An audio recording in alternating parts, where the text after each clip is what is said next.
दिसंबर में होने वाले पंचायत चुनाव पर बड़ा फैसला, उम्मीदवारों को करना होगा ये जरूरी काम। राज्य निर्वाचन आयोग ने राज्य में दिसंबर माह में होने वाले पंचायत चुनाव को लेकर उम्मीदवारों द्वारा दाखिल किए जाने वाले चुनाव खर्च के ब्यौरों को लेकर आदेश जारी कर दिया है। इसके तहत प्रत्येक उम्मीदवारों को चुनाव परिणाम की घोषणा के 30 दिनों के भीतर यह ब्यौरा अनिवार्य रूप से देना होगा। इसे लेकर निर्वाची पदाधिकारियों द्वारा उम्मीदवारों को दिए जाने वाले पत्र के प्रारूप को भी जारी कर दिया गया है।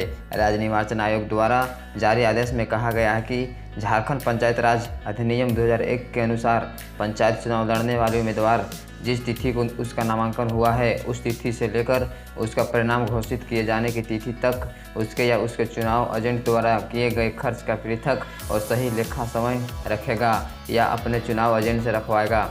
यदि खर्च का पंजी उम्मीदवारों द्वारा निर्वाची पदाधिकारियों को नहीं दी जाती है तो यह माना जाएगा कि उसके स्तर से दिन प्रतिदिन का चुनाव खर्च का ब्यौरा संधारित नहीं की जा रही है।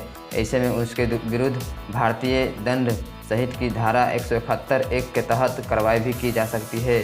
साथ ही चुनाव परिणाम घोषित किए जाने के पश्चात 30 दिनों के भीतर चुनाव खर्च का ब्यौरा अनिवार्य रूप से दाखिल किया जाएगा।